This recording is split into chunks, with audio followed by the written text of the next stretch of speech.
Hey kids, welcome back to Let's Play Morrowind on Rob's Red Hotspot. We are back in the town of Caldera. I think the frame rate is just settling in. I have noticed that the first couple minutes of gameplay there seems to be a bit more stutter than usual, and then as things kind of load, I guess caches get filled up and stuff, or whatever, it seems to even out. So hopefully we won't have too many issues with that. We are in Caldera, and we were going to, I think, go and talk to some more Blades trainers, explore the Morrowind landscape a bit more before we really dive into questing and all that. Although I do think we're going to try and do a little bit of hunting, because Hlena is a hunter, or was a hunter, before she got put in prison, and I think that she is kind of itching to get back on that trail. And we now have this wonderful armor and a better sword and you know, a bow and all that we need to do that. So maybe we can start by looking around here for some cheap arrows, because we only have, what do we have here, 20 arrows, and that's not going to get us very far, especially because we're still missing a lot of shots when we try and hit things. So we can't have that. So what do you want? It would also be good, hunting is going to be good practice for us, because it will also you know, raise some of those skills. This is a clothing shop, we don't need clothing, or it's a luxury that we can't afford. So let's see, I feel like there's an armorer in Caldera who might have some arrows. If I can help, I will. What do we got here? Hodless Mod, the armorer. Do you have arrows, Hodless Mod? What say you? Let's see. You do not. Oh yes, yes, you have steel arrows, which are kind of expensive. But that we might just have to splurge on that. So maybe I'll just get like 10 of these, and if we run out, then that'll be that. Yeah, because we really can't afford much more than that. And I'll try and use up the iron arrows before we use these steel arrows. Although the steel arrows would be good if we encounter anything kind of nasty that we don't want to get up close to us. When we play as a hunter character, as a sort of archer hunter type character, it's a good idea to to try and kill things before they get up close. You know, we're wearing light armor, we're using a short sword. We don't really want to be doing a lot of close hand-to-hand type combat. Hello, citizen. So yeah, on that note, let's get on the road. Just make sure I'm kind of going the right direction here. Right, there we go. And we are re-entering the West Gash area, which tends to be fairly fertile hunting ground. You'll notice the road texture under my feet. It's a lot easier with my texture mods to see when you're on the main road, and versus these kind of side trails, and it's very easy to get lost on side trails. There's a Blades trainer in Ald'Ruhn, which this road leads to. So we can try and make our way to Ald'Ruhn, and there's also another one, I believe, on this road on the way to Ald'Ruhn, so maybe we can hit two birds with one iron arrow, so to speak, and you know, do a little bit of hunting on the side. That's not where we want to go. We want to take the road to Ald'Ruhn. Oh, there's a rat there. That's not really good hunting, but we do need some rats for our pack, Guar. Stay. Don't fuck up my hunt.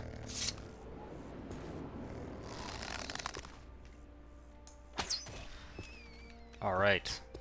That's great. Rat meat. Good. Well, get some food for Oliver here.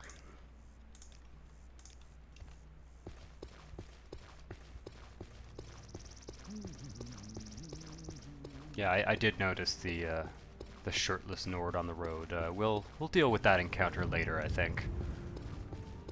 I think Helena's still mostly keeping to herself at this point. Wants to get a little bit better established before she gets entangled with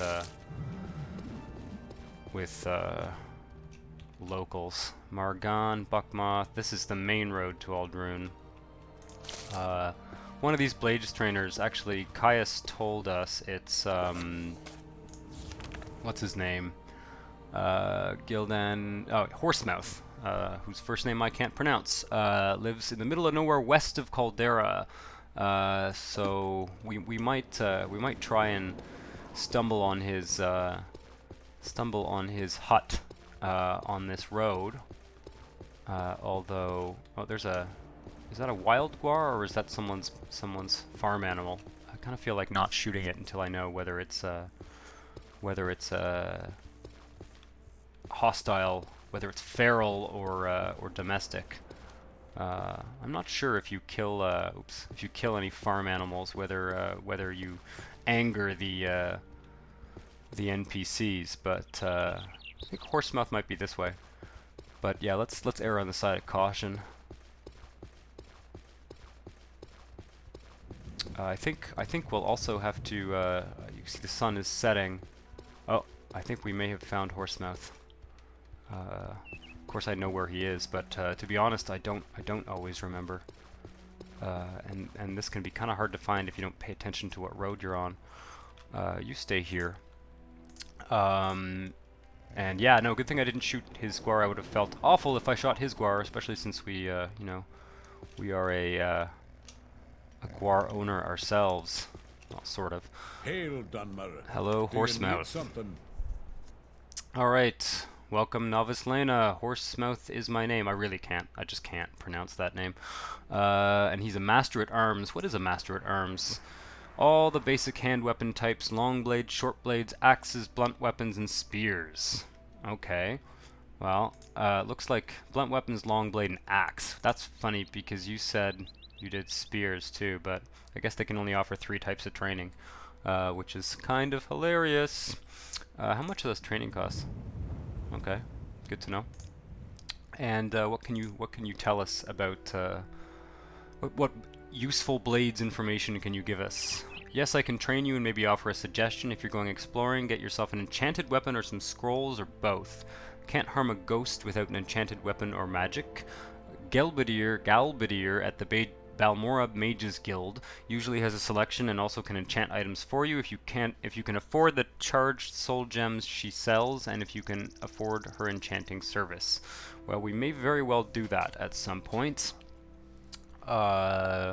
But for now, I think we'll maybe try and do a bit of hunting before dusk. Now, we can stay at his house here. So, I mean, it is dusk, but we'll try and do some I guess, evening hunting.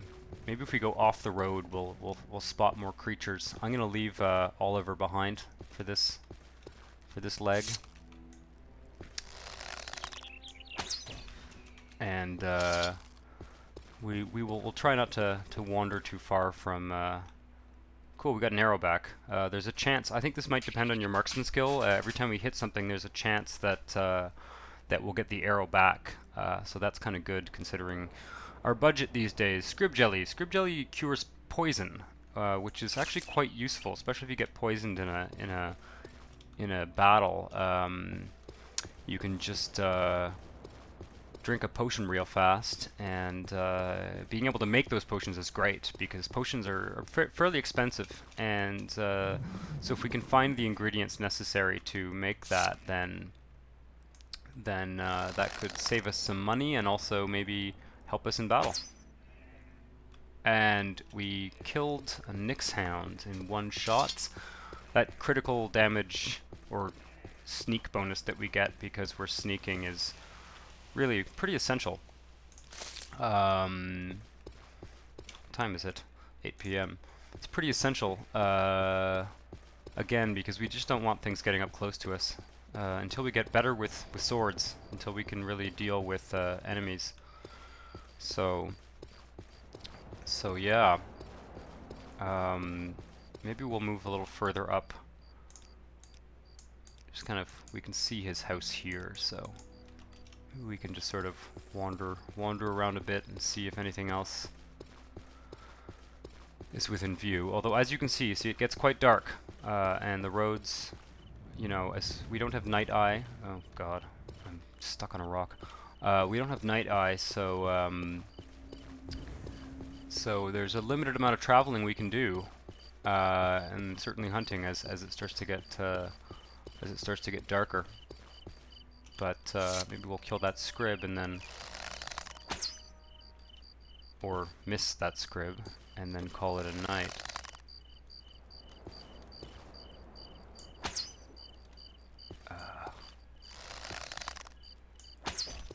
I think that fence might have been blocking our first couple of shots there. There's a weird, yeah, we didn't get anything from him, but that's okay.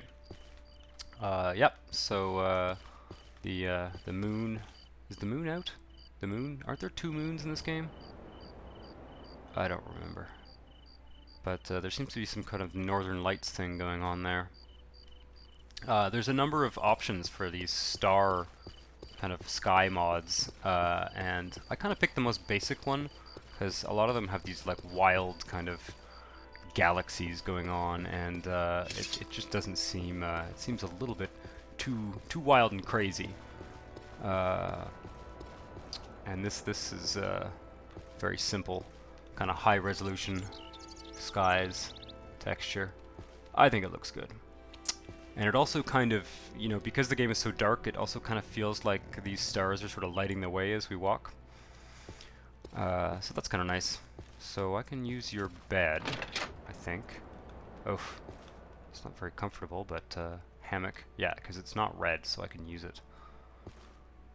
And he has somewhat of a hermit life. I could also unlock this chest, apparently, but I guess we won't do that. That seems like bad form. Let's see. 9 hours will take us to... Let's go up at 5. Crack of dawn. Did I do that math right? Yes, I did. There we go. Yeah, so you can see at 5 the sun is just barely starting to come out. 6 a.m. I think is when the sun rises in Morrowind. Oops, wrong. Actually, yes, follow, and then we're gonna give you that rat meat in case you get poisoned. Awesome. So let's try and make our way back to the main road. This sort of north-south road up the western part of the island is kind of the main.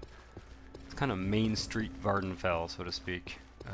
Takes you between all the major settlements. And we won't be walking everywhere. We will certainly be using fast travel and stuff like that, but we'll try and explore. We'll try and explore most of these roads at least once, to see the worlds, and also because, as I mentioned in a previous video, fast travel is expensive.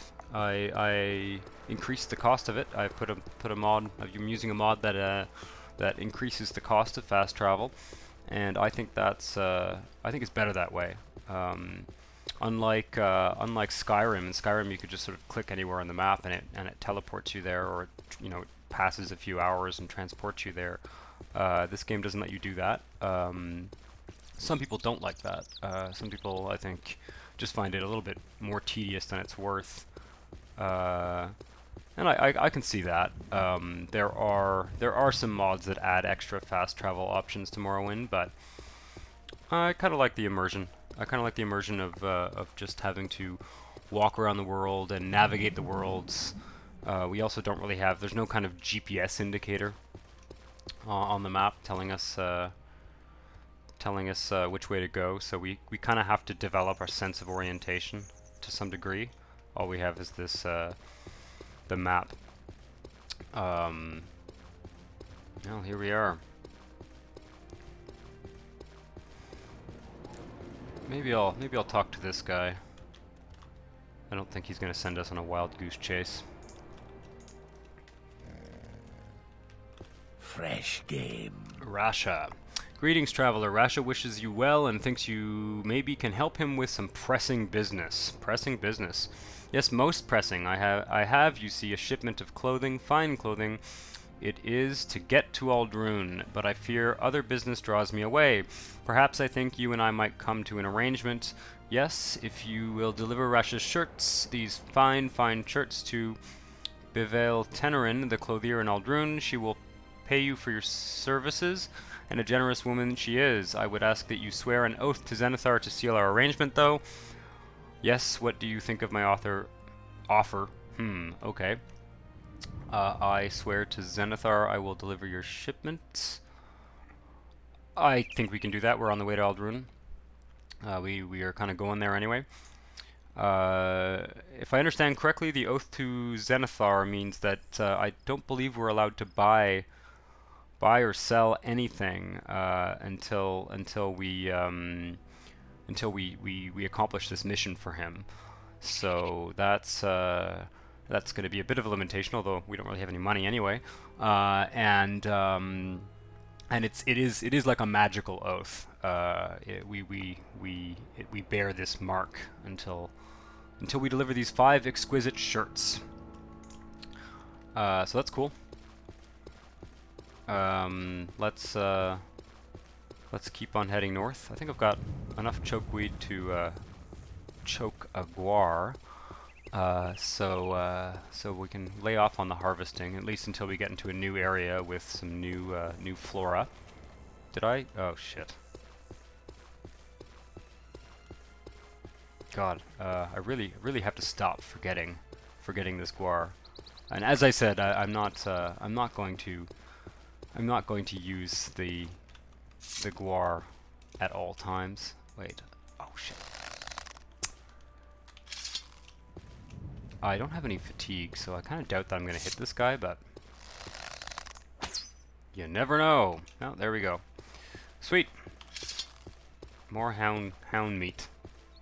Once we get some alchemy gear, we can start making some restore fatigue potions with chokeweed and hound meat. Yeah, alchemy is really cool in this game, and I do hope that we can do some of that as soon as possible. But yeah, the sun is coming up nicely. I feel like the distant terrain is looking nice, and I'm kind of glad that we took the grass off. I don't really think it adds much. This is, this sort of volcanic. Another shirtless Nord. This is sort of a volcanic landscape, and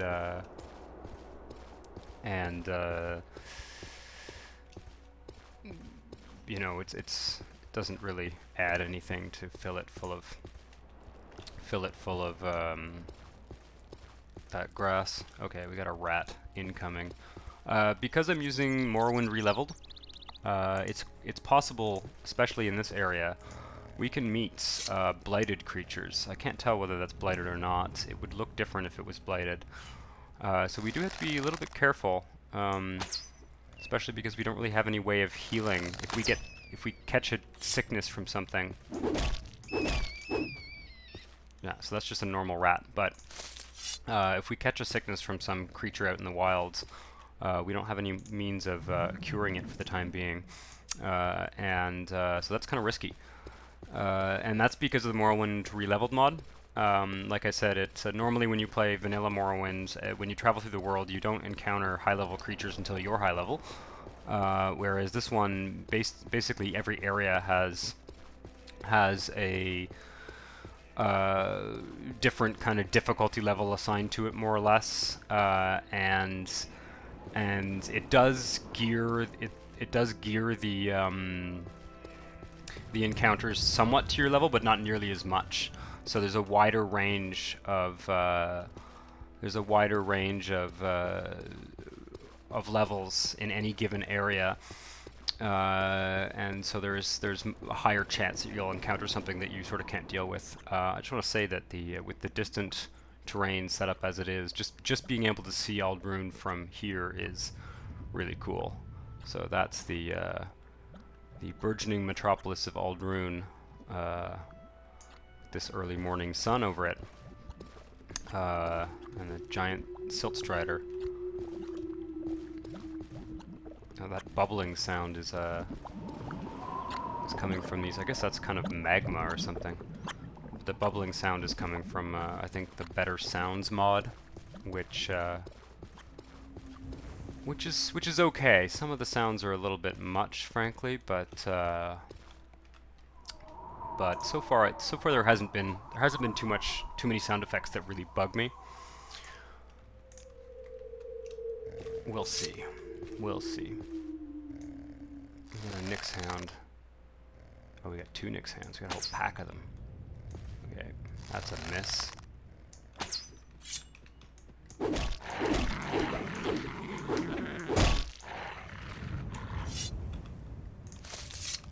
The other advantage of using a bow is it brings the creatures to us.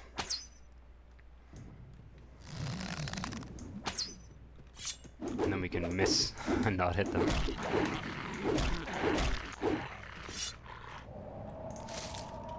All right.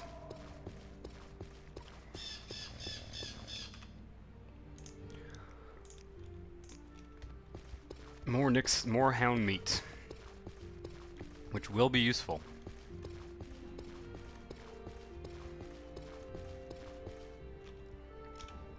Ah, we can see Buckmoth Legion Fort just popped into the background there.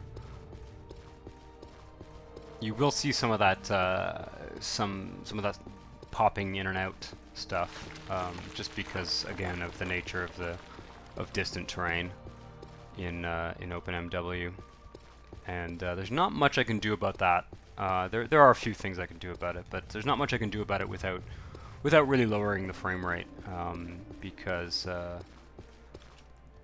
they are working on, in the long term, implementing a proper distant terrain feature in OpenMW, but it may not be around for a couple of years. So this is what we have to work with for now. But I'm pretty happy with how the game looks. Alright, we are in Ald'Ruhn. We need to find that Bivel Tenerin Clothier, and we also need to talk to one of the Blades trainers, which I think will be the second last Blades trainer we need to do.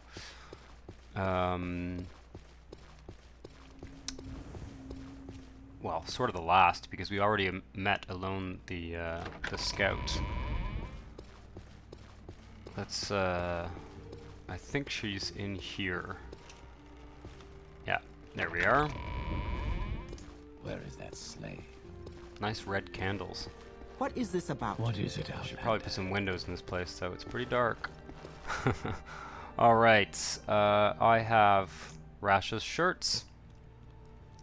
There we go. We got the Belt of Iron Will, which might be useful. Yeah, you've brought the shirts from Rasha. Wonderful, he does such fine work, and he sells them to me for a very, very reasonable prices. He's a careful sort. That's just smart business, if you ask me. Alright, she's also asking us whether we're interested in a little work. I'm not going to pursue that right now, because I think we will be interested in some work, and I think we'll keep it in mind, but for now, we want to talk to these Blades trainers, and then maybe check in back with Caius, see what he has planned for us. Now, last Blades trainer. What do we got here? Rashes. That's all that. Oh, it's all back here. Gildan. Nightblade Gildan lives in Ald'Ruhn, the Redoran district seat. Gildan lives in the southeast corner of town in a house to the right of the steps to the temple, I guess. Okay, well, that's the temple over there. I'm sure we'll be spending lots of time in Ald'Ruhn.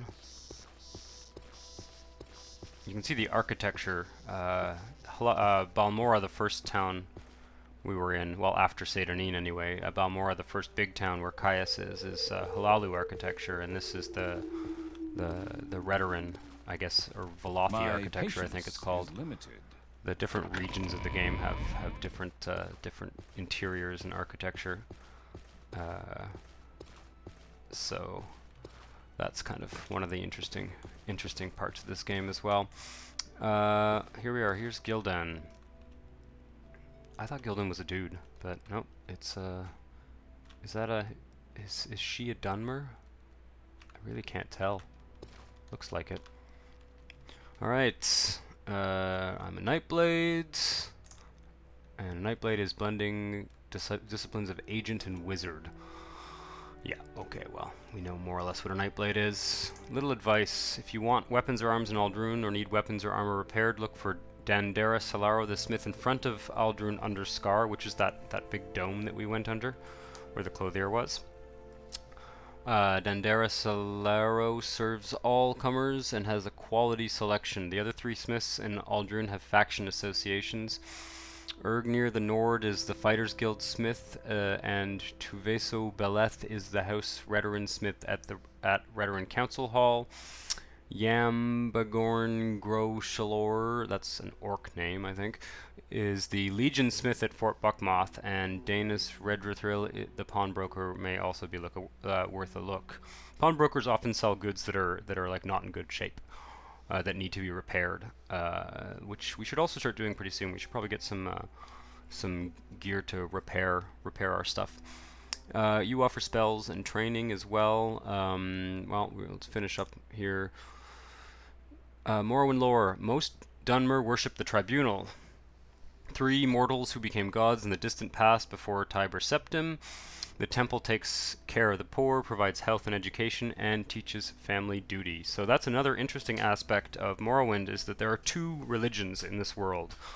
There is this older Dunmer religion. That's the, well, not really older, but it's the Dunmer religion is the Tribunal, and then there's also the Imperial religion, which is what is it called? The Imperial cult, which has different gods, and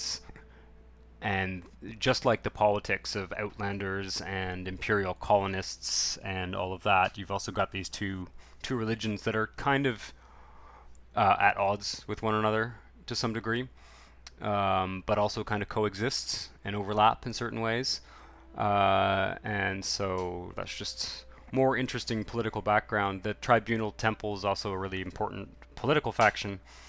It's kind of the Catholic Church of Morrowind, so to speak, and so we may very well have dealings with them. Let's see what spells you have. Lots of pretty high level spells, looks like.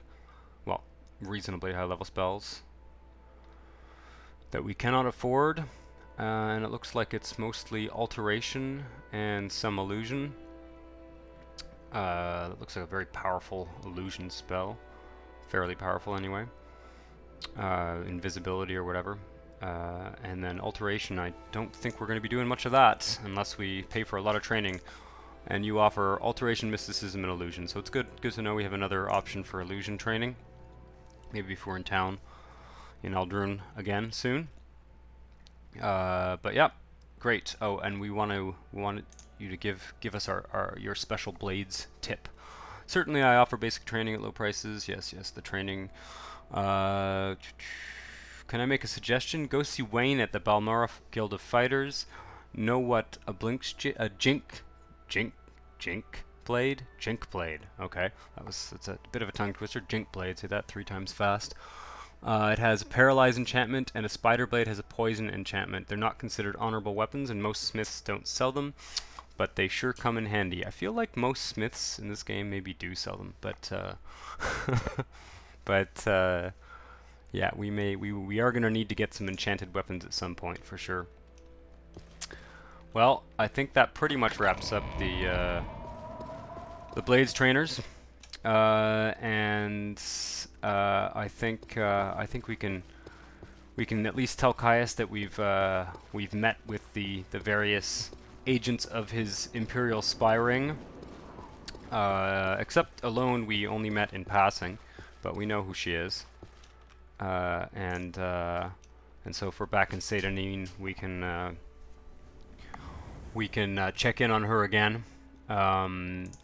But I think that we're going to maybe head back towards Balmora slowly. We also, I think, oh, I never looked at that little reward we got. What is it? Belt of Iron Will. Fortify attribute willpower, 10 points for 30 seconds on south. That's really useful. Willpower helps us. We're also not wearing a belt. So there you go. Willpower increases this chance here. So it's 67%. If we cast this belt, we could, if we need to cast any tricky spells, or even just that healing spell, to be honest, we could use that belt to increase our casting chance, which would be very useful. So I think, yeah, I think the plan is to go back to Balmora. We'll stop by that. Was he a Khajiit or an Argonian? I feel like he was an Argonian. Wait. Oh god, this is where I get confused. You can get really lost on these roads real easy. We need to go like this way. Yeah, okay. Yeah, we'll stop back with him and just let him know that we've delivered the shirts.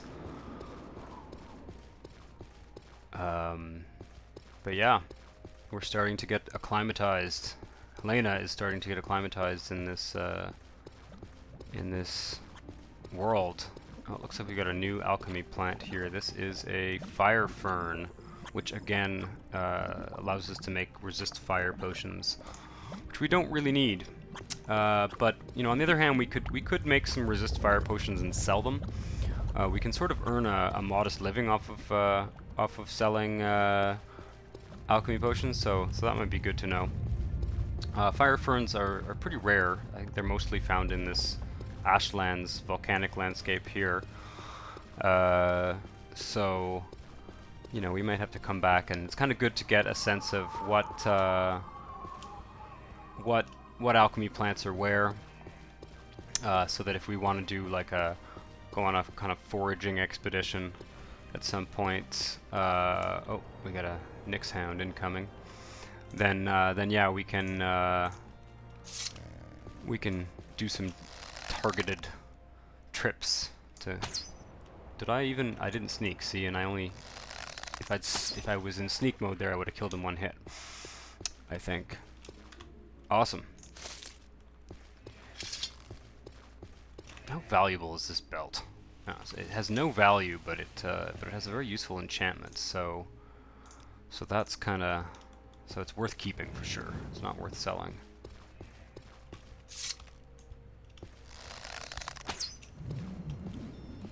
I think I totally missed that guy.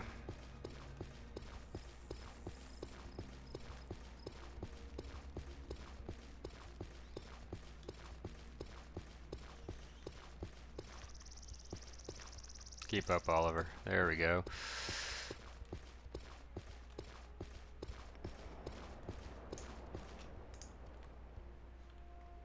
Wait, am I going the wrong way here?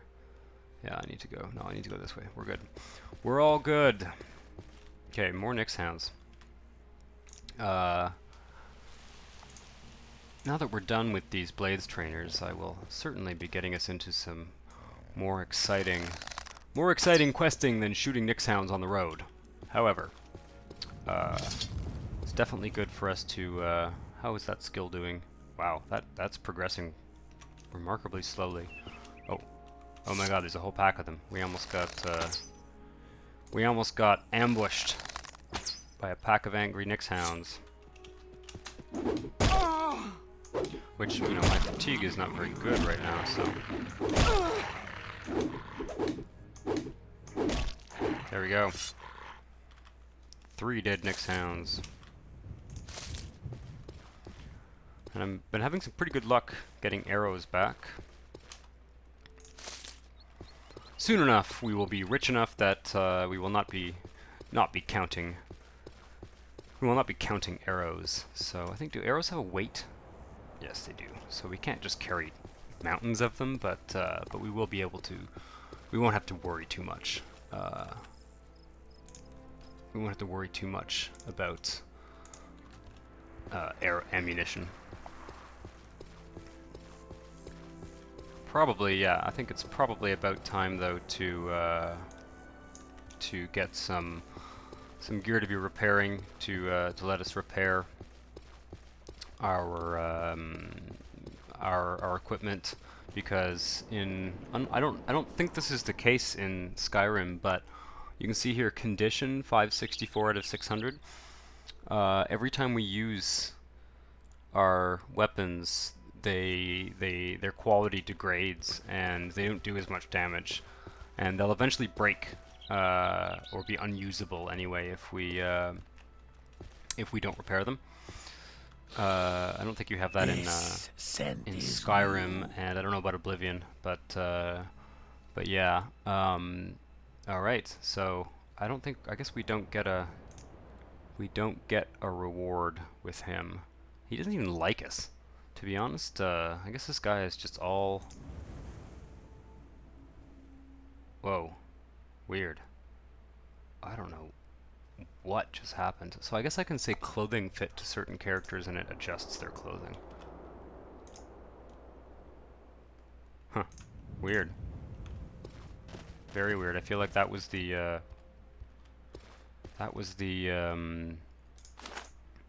yeah, because it says here to your clothes so they will better fit a non-Argonian.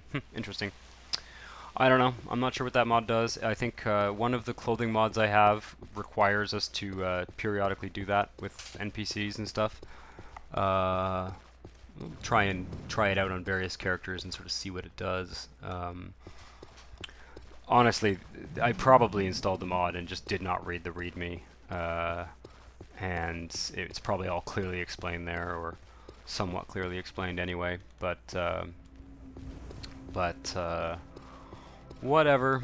I have probably about 100, if not more, mods installed on Morrowind.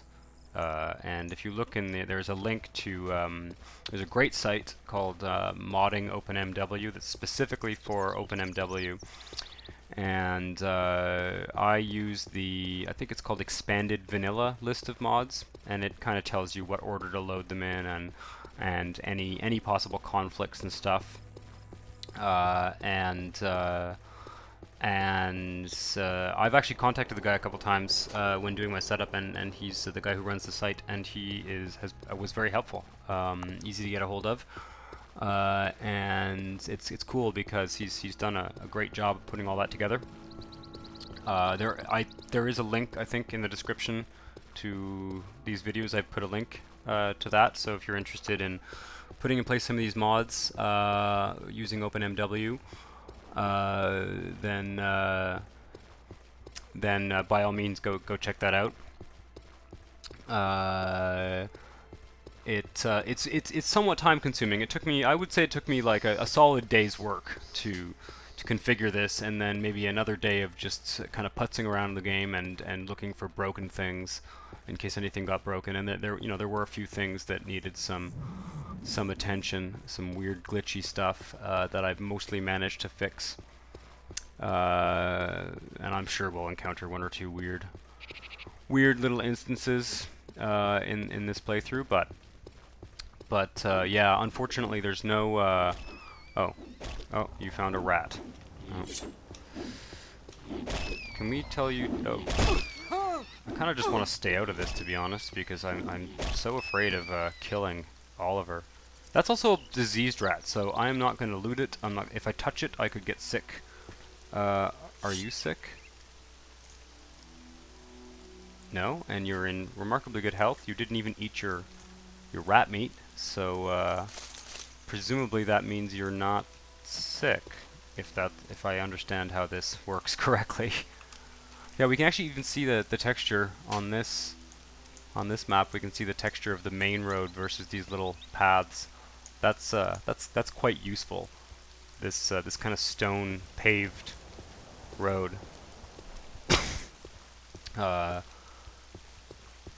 especially useful in these kind of backcountry areas where it's just too easy to get lost. And the thing about Morrowind is it's very rocky landscape, so you can't just sort of, you know, look at the map and walk in a straight line. You'll end up having to do some pretty intense climbing over these hills and cliffs, which you can do, of course, but you can you know, you can easily get kind of stuck in a ravine or something, and that's no good. Getting stuck on stuff is just one of the joys of Morrowind. There are some mesh fixes that I've put in place that should prevent us from, for the most part, from, like, you know, tripping over a rock and like having the character be jammed in the rock and not able to move. But there's always a chance of having those kind of glitches. If we do encounter something like that, I'll probably just use the console.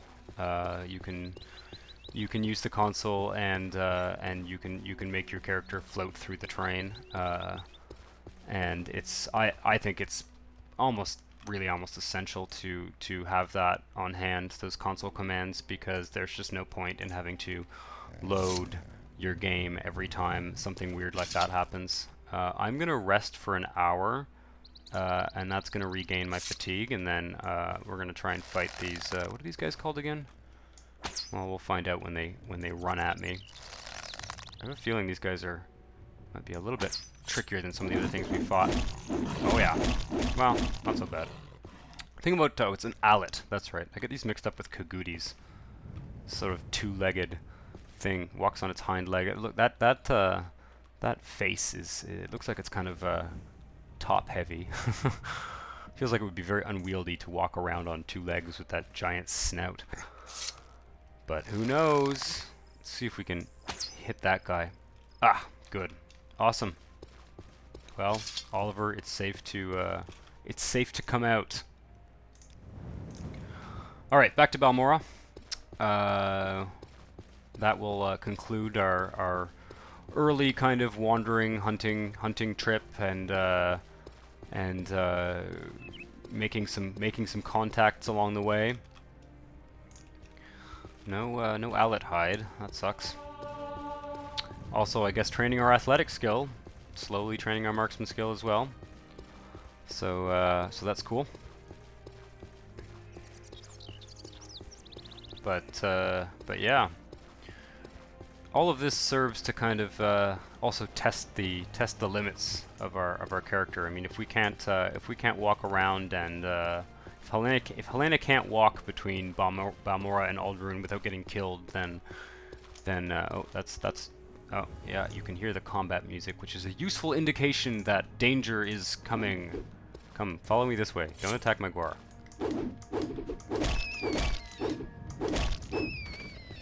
And it's not diseased, so that's good. I have a habit of removing corpses when I kill enemies, mostly because in earlier versions of this game, like the vanilla version, if you left corpses all over the world, I think it like bloated the size of your save file, which could, I guess, lead to corruption and stuff, because it was saving like the location of every single dead critter along the way, and so I have a habit of doing that. Also, I think in OpenMW, or maybe just later versions of the game, I think they disappear after a number of days, dead bodies, but uh-oh, we're out of arrows.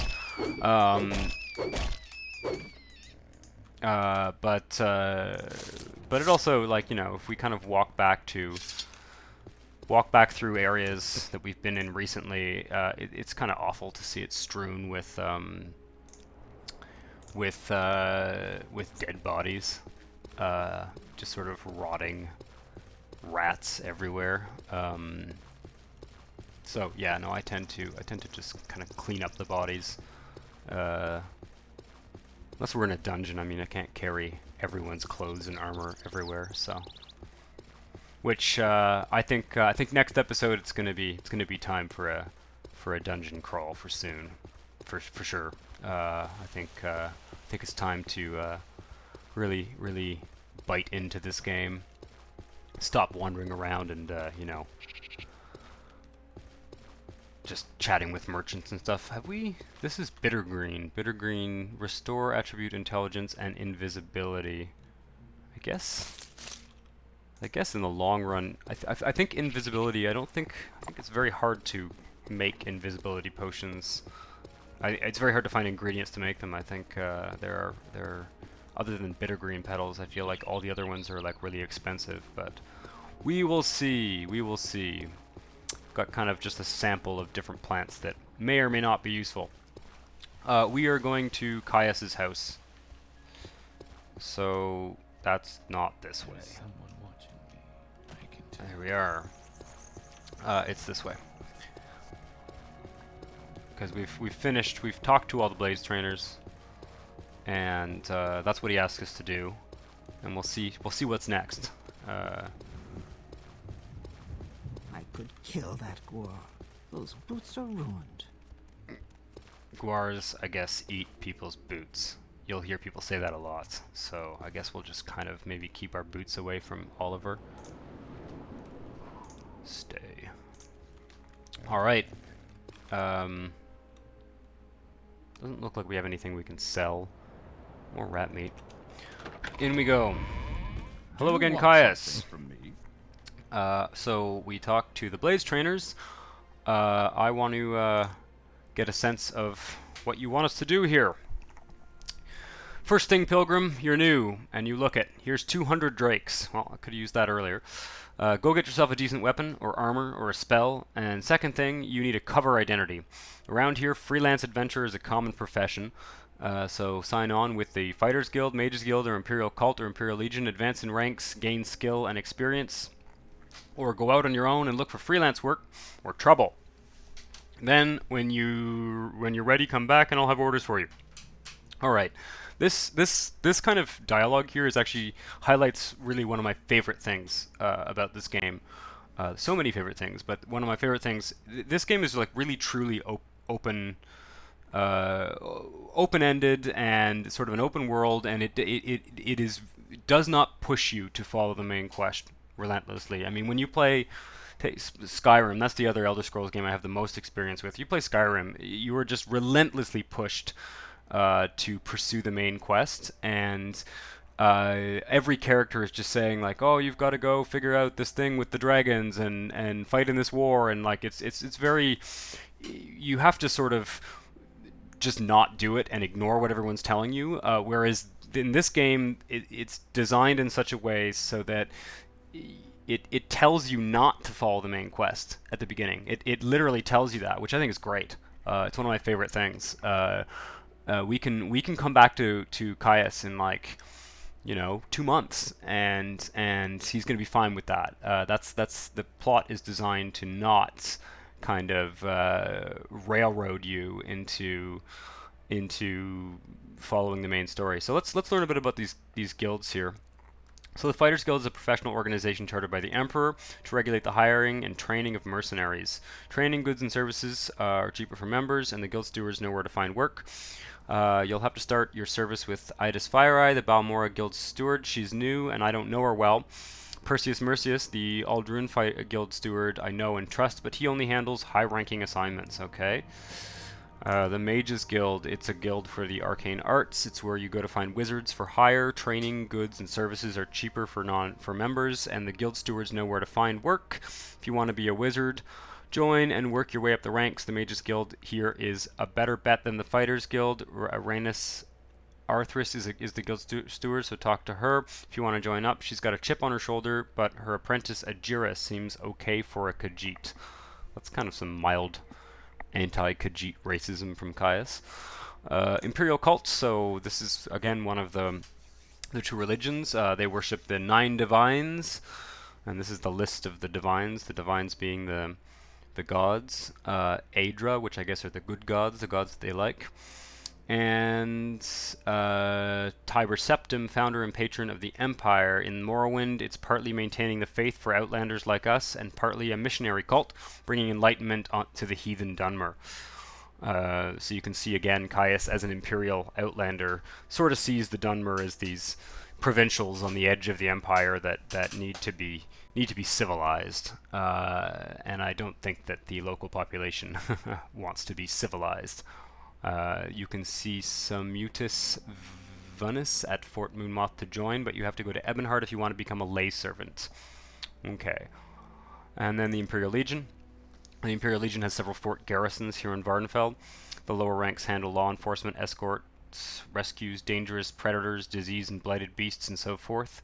Only one fort accepts recruits, Fort Darius in Nissus. Nissus is a frontier outpost, isolated, a little rough, but good experience if you're interested to see General Darius in Nissus. So these are all the Imperial guilds, basically. And I'm not sure that Hlena wants to join an Imperial guild.